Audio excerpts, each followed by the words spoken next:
How can Chief Information Security Officers improve their ability to report to the Board of Directors and executive stakeholders in a meaningful and consistent manner? How can CISOs elevate the discussion to communicate the organization's security posture clearly and accurately? How can CISOs engage with management on how to best prioritize security improvements to achieve appropriate risk levels? Hello, and welcome to this audio webcast titled Presenting to the Board of Directors, brought to you by TrustMap and IDG. This is the third webcast in our three-part series on managing security as a business function. My name's Tom Schmidt, Digital Content Director for IDG Strategic Marketing Services, and I'll be your host for this webcast. Joining me again is Malcolm Harkins, Chief Security and Trust Officer at Cymatic and a member of the TrustMap Board of Directors. Hello again, Malcolm. Thanks, Tom. Malcolm, for our final webcast in this series, we're going to look at how to effectively communicate top privacy and security issues to the board. So tell us, how is this critical task evolving? Thanks, Tom. You know, this critical task is evolving in a variety of different ways. And for me, my journey with having discussions with the board or the executive staff started a long time ago. I was lucky enough as a young finance person to be put in front of Intel's executive office and board of directors. And so I kind of learned through the school of hard knocks as a very young, early 20-year-old. But in the security journey that I've had, my first real board presentation was 3 or 4 years after I had run security. I'd been presenting to the executive office and Andy Grove and stuff like that, which was good. But again, the dynamics were different than being in front of the board, because when you're in front of the board, the other executive officers are under scrutiny as well, because the board is trying to assess is management doing their job? Are they being accountable? So you have to really think about how to navigate that dialogue. And one of the things that I learned during that journey is that, you kind of have to have a relationship with the board. It's different than with your executive officers, but, you have to have that relationship. And this is going to sound a little bit cheeky, but, relationships are like raffles. You have to be present to win. They have to be present, and you do as well. And so hopefully some of the descriptions and dialogue and some of the things that I'll share in terms of my lessons learned will be useful for folks to figure out how to build that relationship, how to communicate, how to use the data that they have, particularly if they have the right measurements and metrics, but tell the right stories. And stories are data with a soul, and hopefully, as you've seen from the prior couple of webinars, I tell stories, and that creates resonance. That creates an emotional impact that causes people to remember what you're discussing. And these boards, these executives are incredibly busy, even more busy than we are. And they will have what I'll call at times decision maker dementia. They've got so many things going on. So how do you communicate in a succinct fashion and tell them the story that will cause them to remember things and again, allow you to affect them and help them make better decisions in their guidance in the company. An example agenda that I've typically used when I've gone before a board, executive summary, again, that 30-3-30 thing that I mentioned last time. What's the 30-second soundbite? What's the 3-minute elevator pitch? What's the 30-minute deep dive? That executive summary gives you that 30-second thing and the 3-minute thing before you start blowing it out into a deeper dive. The broad landscape. What does the information risk landscape look like today? Where might it go? Some view of the numbers. How are we doing? What are, again, the metrics around it? I always pulled together privacy. I pulled together a wide angle of things, the maturity assessments. I would do an evolution of technology, where that's going to head. Talk about other parts. If you've got a large company, you get subsidiaries, drill into there occasionally, because those are type of questions. One of the things that I would always do, and I always have, and I likely always will, I will share notable excursions. You don't want to air too much dirty laundry in front of the board at times, but we're all going to have excursions. What did you learn from them, and what are you doing differently? And then I always kept in place what the governance model was, and I'll show you a couple pictorials of that as well. Simple executive summary. What are you doing a good job on, right? How are you doing that? And again, some of the metrics and measurements of it. You stopped this many things. Year over year change has gone from this to that. You've improved these things. You haven't had these type of events. And some of these, again, might be externalities. You can't pat yourself on the back and say, we didn't have any ransomware issues. You can if you know that there was the potential that they could have occurred, but your controls prevented it or detected early enough that you could mitigate it, or maybe you did have a ransomware attack, but it was negligible because you had the right business continuity and disaster recovery plan. So again, how do you illustrate that to them? Incidents, accountability mechanisms, how are those doing?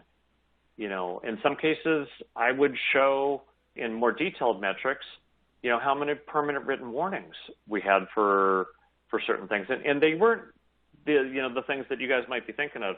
I would never fire an employee for clicking on a link and then having a problem occur. When that happens, that's a failure in technology. I'm talking about real performance management where an employee inappropriately left sensitive documents someplace, or an IT professional ignored a control because they just were lazy. Those are the type of performance measures that I would talk about. And then some summary of how we're doing on legal and regulatory compliance and how that continues to evolve. And then any key messages. Key message could be, we're holding our own so far. Key message could be, we're slipping, and I'll explain why. Just what's that 30-second sound bite? And the rest of the data on that slide is the 3-minute dialogue to basically tell them what you're going to tell them and then drill into it with the subsequent material. Threat and impacts, there's a lot of ways that I've seen people do this. And again, they'll have the scary tactic type items and do all these things. And I always try and create a simple summary of threat and impact. You could lose whatever your equivalent intellectual property is, and that would cause you to lose your leadership in the marketplace. You could have technology event. It doesn't even have to be a ransomware thing. It could be a mistake. Heck, even when I was back at Intel, again, getting to patching that I talked about in the last thing as causing risk, push a patch, shut down systems because of a patch pushed because of incompatibility, right? So you can have a non-attack that creates a risk issue. And some people don't consider those information security issues. I do, because I think about the wide angle of these things beyond just the typical attack vectors. I mentioned in one of the other ones that we're all becoming technology companies. We are all processing data and have stuff on our business partners. Somebody could compromise us to compromise others. And it might not be the equivalent of the Equifax data breach that we're talking about. Think of the HVAC vendor to Target. The HVAC vendor was compromised in order to compromise Target. Now, I don't know if they ever had that dialogue, but I would hope that because of that example, other, what I'll say, critical infrastructure providers or managers for your business that are doing remote support or have network connections and stuff like that, hopefully they are now starting to assess the fact that they could be the pathogen. And so again, don't just focus on their risk. Think about the fact that they're connected to their business partners and the risk that they're going to create for them. And then, since we've all got, at a minimum, websites or applications, even that brick and mortar business that I mentioned is a technology business at this point. And real story I have with them in a dialogue, when he was telling me all these cool things that we're going to do with all the sensors and cement, I was, geeking out on what that could mean for traffic efficiency and autonomous vehicles. And I said, hey, how are you dealing with the product security related stuff? And the CTO of that business was like, well, what product security related stuff? We're just putting silicon and cement. And I'm like, well, if I can affect, again, the integrity of the data flow and that future connection of that silicon to an autonomous vehicle, I could route somebody in a different direction. I could cause harm.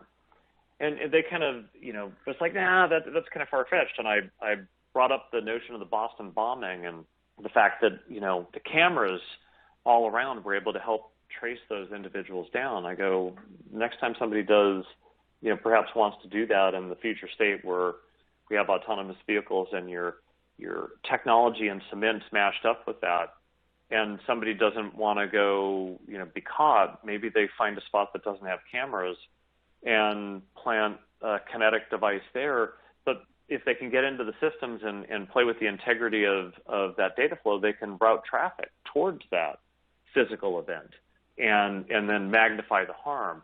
And so, again, there's these dialogues that we have to have that, again, you can simplify and tell some stories around that will get people to visualize the threats and the potential impacts that it has not only to the business, but, again, to the customer and to society. You can drill in then in a little bit more detail at times. Some boards like some of this stuff, some don't. So you kind of have to figure out what works for you and what works for them. But again, have that relationship. Figure out, are they going to get bored with this stuff, or is it going to be a distraction to the real dialogue you want to have? So again, how do you build upon it? How do you talk about key questions for the board based upon these trends, and the dialogue that you should be having of, are we prepared?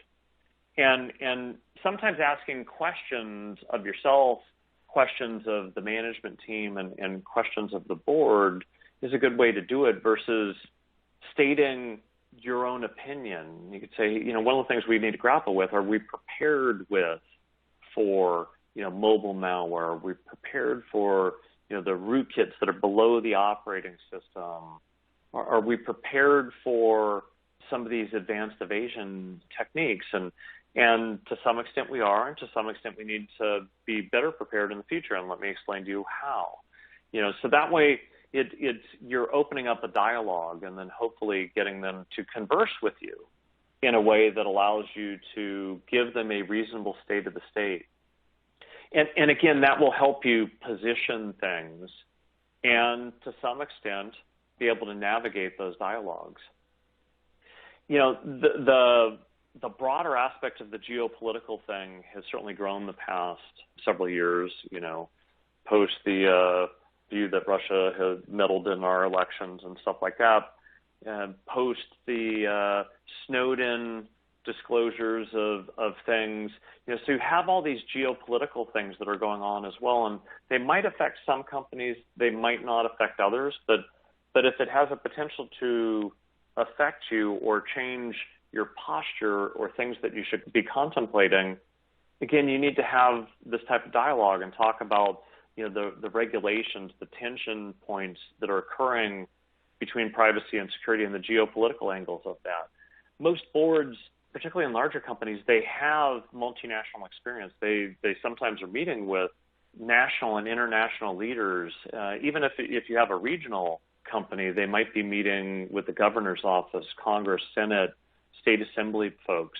And so, again, really understanding that. And if your organization has a public policy team and people that are looking at that type of stuff, go again, grow your acumen there and figure out if there's any connections that you need to explain in terms of the cyber impacts of those things. Because there could be a position a company takes. I had a dialogue with a peer of mine earlier this year, and the CEO of their company, I won't name them, but took some rather strong views, like a few CEOs have recently in companies. We've seen the Nike stuff with Kaepernick, with kneeling during the national anthem and other ones, and some people supported that, some people didn't. Well, depending upon if your CEO or one of your executives leans in on stuff like that, that actually could also, believe it or not, have an effect on cyber risk, because you might be inciting a hacktivist.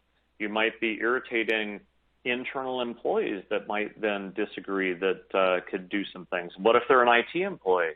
Or what if they're your security employee? So again, those public policy, geopolitical, and stuff that the company might do, believe it or not, has sometimes direct or indirect effects on your risk posture from an information risk and security perspective. So again, contemplate that. Share that with the board at times, because that would be an insightful and probably an elevated dialogue versus some of the things that we typically talk to them about. Again, explain how you're managing the risk and how you're going to survive if it does manifest itself. Get them to understand the difference between controls that minimize vulnerability your ability to predict issues and your ability to prevent them, and controls that minimize damage. Detection and response are damage minimization controls. And when you're detecting and responding, bad things are already starting to occur. Having them understand that difference, and then where you're allocating your time, where you need to focus. Again, and as much as possible with data, with pictures, but without all the technical geek speak that many boards will get lost or wrapped around the axle on. There's this notion of universal business risks and control examples. And you can see in this, erroneous financial statements, unacceptable accounting practices, competitive disadvantage, loss of intellectual property. There's all of these universal business risks, these macro enterprise risk things that sometimes get put into the board where they might have an annual enterprise risk process. Now, if you're not connected to that, you need to get connected to it. And you need to be able to illustrate how the cyber side of it has direct and indirect impacts on these universal business risks, those multi-billion-dollar macro things that keep the board up at night. Is the market going to change in a way that causes them to go out of business? Think of what happened to Blockbuster versus as Netflix and others were growing from an online streaming and mailing DVDs. That's a competitive business model risk. But guess what? That competitive business model risk was driven out of, guess what, technology innovation. And imagine that the people at Blockbuster said, well, we're really worried about online streaming of content because we're afraid of the risk from the Motion Picture Industry Association. We're afraid of online e-commerce and that fear of risk versus thinking about creativity, being creative enough to manage the risk. Let's just say that board had that dialogue and the risk caused them to pause and not evolve their business. Those are the type of things, again, if we can elevate our risk dialogues and think about those things, we'll be able to have a different dialogue with the board, a more meaningful, more impactful business discussion with them. We talk about the digital evolution. Again, you can do these things and hopefully without the fear mongering, but again, we've seen it, we know, we felt it. Cyber has been characterized as the fifth domain of warfare. It's fine to say that to them. Talk about, again, the evolution of devices, how those devices and the data and the user experience is changing in a way that again, could reduce some risk, could elevate others, that attack surface. So talk about that digital evolution and its impact on the business. And again, how do you, as a security team, as I've said before, protect to enable that? How do you enable these things to occur while minimizing the vulnerability, while minimizing the waste and control friction? And again, it doesn't matter, you've got IP-enabled home appliances. Again, you might be in a brick and mortar, company that sells, stuff for kitchen appliances that might be thinking about making them IP addressable. Well, okay, that might be a cool thing, business opportunity, could present some risk. How are we going to have that dialogue? Again, it's just how you frame these things, how you summarize them, so you don't get lost in the weeds, but you get them enough information that they can understand the state of the state, they can understand the decisions that have been made or the decisions they need to make. Now, the stuff by the numbers, I always think about it in terms of what the scale of what I've got to manage is, what the scope of what I've got to manage is, and context.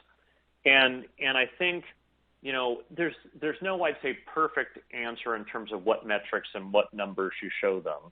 And again, if you just show them one number all the time and that same number, again, think of that notion of target fixation that I talked about in one of the other ones. If you're target fixated on just patching hygiene, on the one thing that's good, on the other hand, you might actually generate, a higher cost of patching, introduce risk because of patching. So again, sometimes think about the opposite measures. And sometimes what I would do for boards, I'd have some consistent metrics like you can see in here, on the scale, how many external websites, how many risk reviews, how many outsourcing engagements, how many employees trained, what's our, deficiency rate. That'll give them a wide scale with large numbers. What I'd never share, and I never have, is how many times my, external presence appeared to be attacked. There's so many scanners out there and search engines, and that stuff becomes a little bit odd. I'd rather go to what is more kind of what I say real incidents or real attempted impacts on the business, whether they be, again, because of human error or, an intent where somebody was intent on trying to harm the business or breach the business. Again, scope, how many devices do you have? How many investigations did you did? How many, enterprise rights management? How many people are using that? You might have it deployed, but deployment and use are two different things, because if it's not actively used, it's a wasted control. And so, again, think about those metrics, and again, the difference between deployed and usage, because that will give you control effectiveness and control efficiency. And as I mentioned in the context, sometimes it could be, again, offshore data centers. It could be things moving to the cloud. Those shifts that are occurring and perhaps leading indicators of where you're going.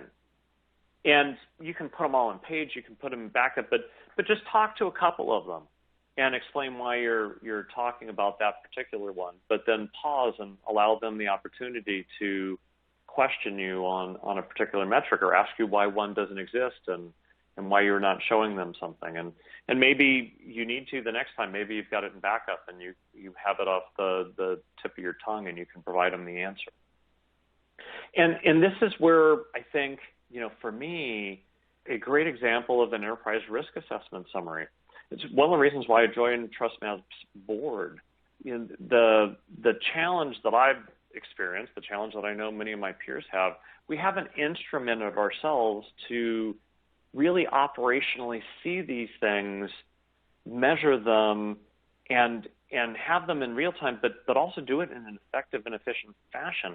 I tell you, most of the board presentations I've done and executive presentations I've done, when I've pulled together metrics and summaries and maturation things, it's taken weeks, it's taken dozens of people, things are in spreadsheets, things are manipulated, things are with the thumb in the air, and it was burdensome to me and my team to just provide in an efficient and effective fashion a dashboard that says, here's how we're doing, without a lot of effort and energy. And some of the ones that we had pulled together and stuff like that, they were so disparate and they didn't give me that kind of full portrait that I've talked about before to be able to see what we're doing or have the equivalent of a checksum. This indicator looks good, but here's the checksum on it, and that indicator doesn't look so good. And so here's the two things that we need to resolve so that the main indicator and the complementary indicator are both pointing in the same direction. I had this dialogue yesterday, in fact, with a peer of mine, and we were talking about these things, and we were talking about the challenge of it. Again, when you go into, if you're the general manager of a business unit, you're still going before the board and explaining how your business operations are doing. We don't see that because we're not in those board meetings. But they're coming in with, here's my revenue, here's my gross margin, here's my average selling price, here's my product mix, here's the markets I'm entering, here's all these things. And guess what? They're getting grilled too. And we think they have an easier time at it. They don't. And in fact, they have to deal with all these externalities too. They're not threat actors and threat agents, but you know who their threat actors and threat agents are? The market competition. Another externality, a threat actor to the macroeconomic environment. Is there going to be a trade war today, a tariff tomorrow? All those things they don't have an ability to control, but guess what? Affect their business unit and their business operations. And they have to be able to explain with confidence they understand that, and they've got the right metrics, measurements, maturation, and agility to manage through those things. Again, it's a different risk dialogue. It's a different business dialogue. But again, think about the fact that those business unit GMs have to do the same thing, and they come in with a dashboard. They come in with data from SAP and Salesforce and Marketo and all those other business systems, the manufacturing systems, to show yield, right? How are we showing yield off of our investments?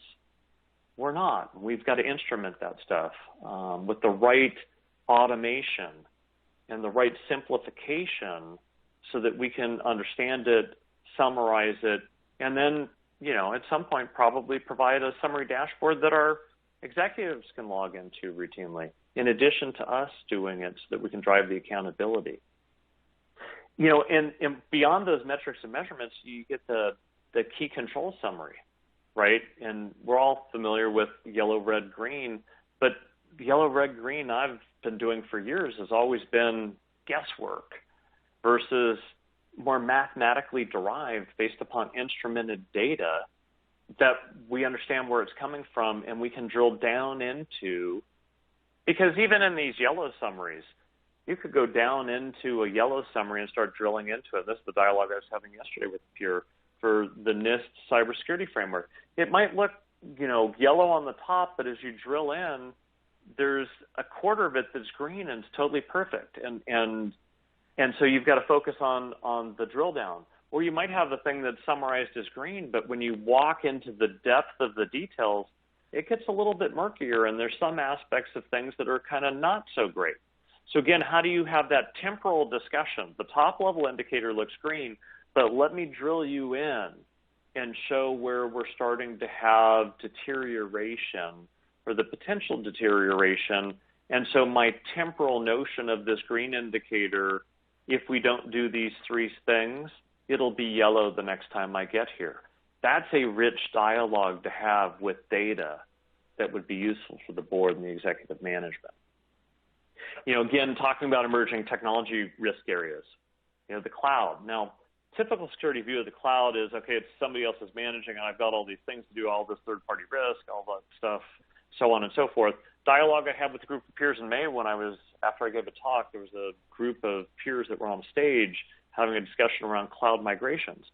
They were talking about all the typical risk issues, and I raised my hand. I said, "Hey guys, you haven't mentioned one that I'm surprised you haven't." There was financial services, health, businesses that were heavily reliant upon data and technology to do their business. And I said, so you guys talk about the cloud migration and all these typical risk issues. I was like, what about the cloud vendor, your infrastructure as a service vendor eating your lunch?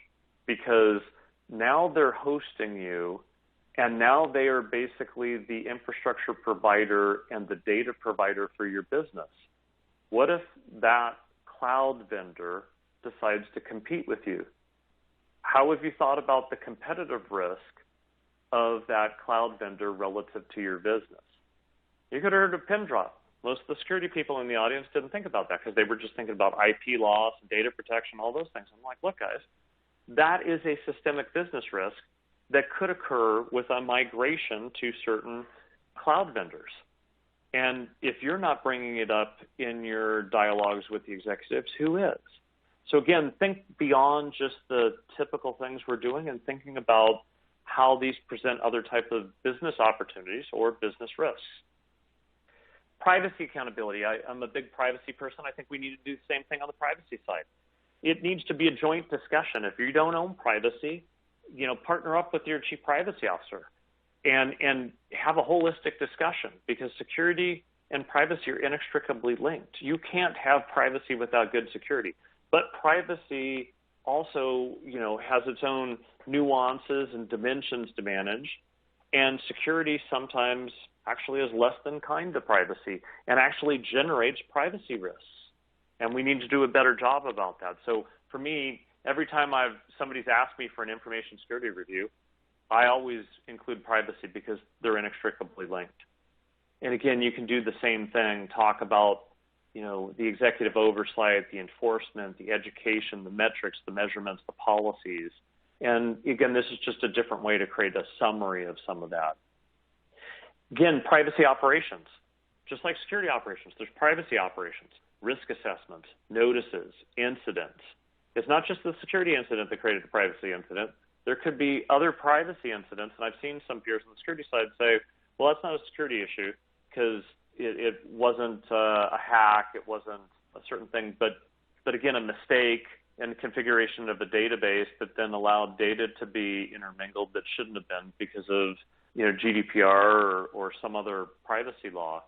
Well, to me, that's a control failure that is a security issue that caused a privacy incident. So again, my coaching would be, if you're not engaged well and have the transparency between security and privacy, make sure to have it so that you can have a more robust discussion in your boards and with your executives. And again, you have similar things: subsidiary compliance, training and awareness. Again, can you consolidate some of these indicators and do both together and have privacy and security be joined at the hip versus two functions? Again, talk about cost like we've done before. Talk about business philosophy. If I have to take a security class and a privacy class, now I'm in two classes. Why can't I have one that threads the needle between them, saves me time, gives me as a user more knowledge to make better decisions? As I mentioned, notable excursions and lessons learned. Some of it could be industry-related events. What occurred out there, and some summary. Hey, everyone's a target, even if it's an indirect target. Trust is an attack path. It's an interesting notion, right? Think of the people you trust, the people you're trying to get trust from. I had a dialogue not that long ago with a security company and their CISO, and security solutions can be a pathogen in your environment. If you can breach the security company and then introduce things into that stream of protection, again, it can be an attack path.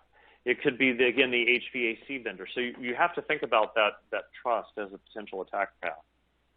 External threats, again, public positions and practices, as I mentioned, and that one I put on there because of the dialogue I had with a peer with one of their executives taking some strong public positions on things that then cause them to be more of a target and then cause them to actually feel some impact because of it.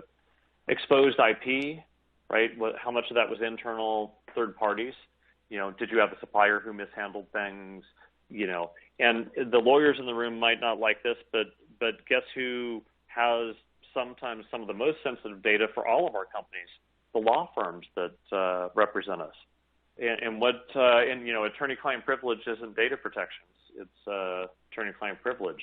So, again, think about that aspect of even what I'll say the non-traditional supply base that can have substantial impact. I mean, we have to worry about data we're providing to our healthcare providers or Salesforce or in Amazon and stuff like that. But who are other business service providers that might be heavily involved in some very sensitive data that, like lawyers or even an advertising agency that could have some issues? Insider IP theft. It could be, a ransomware attack. But again, what are the notable ones? Don't you can give them the aggregate numbers and the metrics and measurements, but what ones do you want to call out? What message do you want to leave them with? And is there a lesson learned, or is there just something that you want them to think about for the future that you want to circle back on in your next dialogue? As I was trying to share all this, I have this notion for me that is in many ways broader than what I see some people do. Information security is one bubble in this Venn diagram. And for me, I've got a Chief Security and Trust Officer title, did at Silence. When I was Intel, I was Chief Security and Privacy Officer. Even when I was Chief Information Security Officer at Intel, that's where I first drew this diagram way back in the early 2000s, because I saw information security, privacy, product security, legal compliance, business continuity, and disaster recovery as this Venn diagram of interdependent, intertwined risk issues. And when I started discussing it that way with the board, even though they'd asked me for an information security review, and I was like, I'll do that, but I'll do it in the context of all these other risks because they are information risk-related topics. It became more meaningful dialogue, and it would allow me to be a better leader, because even though initially I didn't own some of these things, you go back to the early 2000s, I didn't own the privacy team. But after a couple of years, the technical and risk and privacy operations moved underneath me, and the legal team gave us the legal direction on interpretation of law, but we operationalized it from a risk management, and a controls perspective. And so I think, again, when you think about your growth to that Z-shaped individual I talked about in the last dialogue, you talk about being able to demonstrate a strategic view and a wide level view. That's what the board is typically trying to do. They want to drill down on topics and get myopic at times, but put it in the context of the macro view of these risk issues and then the macro view of the business. I think it is useful for them. And some things, once you've shown them stuff like this, you can bury it in the backup, but you can say, structurally, here's how we see these things. And then when you get into governance models, and the board's role is governance, and governance is all about decision making and decision rights and oversight. And again, as a business leaders, we have to demonstrate we're able to sense risk, interpret risk, and take action on that risk. And we're doing that through the instrumentation of the metrics and the measurements and the maturation, which is all the upfront things that we were discussing earlier. But you have to also pictorialize it and say, how much of this is kind of oversight that we're doing within the security team, within the IT team, within business units, with corporate ethics. I have long been a part of the ethics and oversight committees at all the companies I've belonged to. Why? Because I've believed that information risk and security is an ethical decision, and some of the ethical choices that companies make can affect that stuff. So, that's part of the oversight. The monitoring, again, be different parts of the business, different metrics. Operationally, those are all the details of things that you're doing day in and day out. And again, for me, part of my governance has also been external engagements, my peer interactions, the benchmarking that I'd do, the anecdotes that I'd learn, the threat and intelligence that I'd share. And again, being able to say, I'm bringing all of this to bear, all the metrics, the measurements, the maturations, all the operational things, all the monitoring we're doing, the external engagements, and the oversight with other corporate teams allow the company to sense, interpret, and act upon risk. It's a great way to explain how you're threaded through the organization. And again, if you're not there, use it as a path for the future. And again, a different way to show it, this is just a different picture of the same thing. There's ways that we can illustrate these things. There's ways that we can demonstrate our reach and our impact, and also recognize where we might be weak. If we've got some operational areas that are weak because we don't have a strong connection with the internal or external auditors, call it out and say, hey, operationally, we need to be binded with them, despite the fact that we all need to have independent functions. We need to have a level of transparency between some of those functions and a level of coordination between them. Why? Because we'll be able to see things that they need to know, and they'll be able to see things that we need to know. And again, having that relationship, because the head of internal audits in the board meetings most of the time, particularly the audit committee or the compliance committee, right? And it'll demonstrate how you're working together, which is, again, something the board wants to see, how the management team is working as a team on these things. And this is a good way to illustrate some of that. Some closing thoughts from my lessons in some of this stuff. Years ago when I was at Intel as a more junior manager, director, and I had started working in this space for somebody on IT staff and then eventually CIOs, you always get this view of I would want to turn left, they'd want to turn right, or we'd have some friction on some things. And occasionally somebody would come to me and say, do you know who you work for? And I go, yeah. And they go, well, you work for me, and I'm telling you to do this. And I would invariably say, I report to you. I don't work for you. I work for a company called Intel who's owned by shareholders. I don't confuse the two, and neither should you. Recognize in reality who you work for. You work for the organization. You work for shareholders. You work for the customers, internal and external. You report to a manager, and you need to take the manager's direction at times and stuff like that. But be careful at times, and I've seen this. It's happened to me before, and I've heard it from a number of peers where they'll be coached on things, and and that's good to get that input from folks across the business and who you report to. But be careful that coaching is focused on how to manage the message, how to have the right dialogue versus somebody who's coaching you to massage the message. When we massage the message, we're not having the real dialogue a board needs to hear. We're not having the real dialogue the executive office needs to hear. We're watering it down.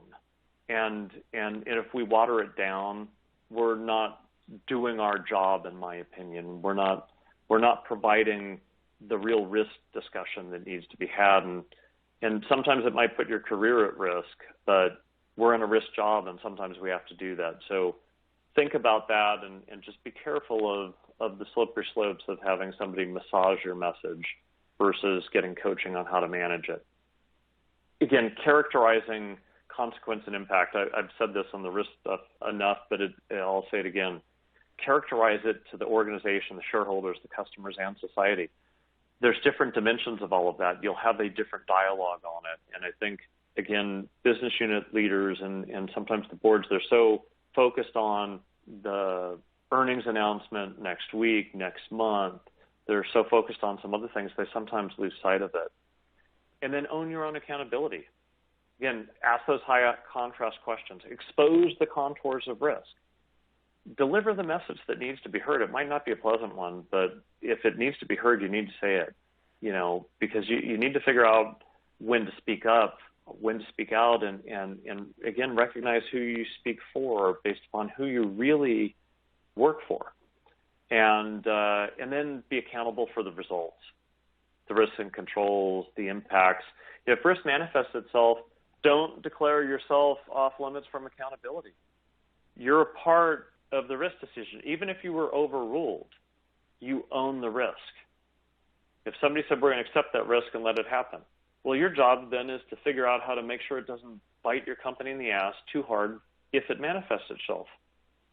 So we have to be fully accountable. We can't deflect our accountability for risk.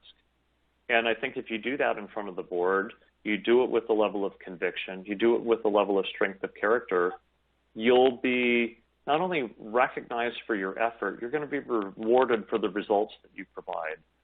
And I think that's, what we need to do is again, be accountable and drive accountability.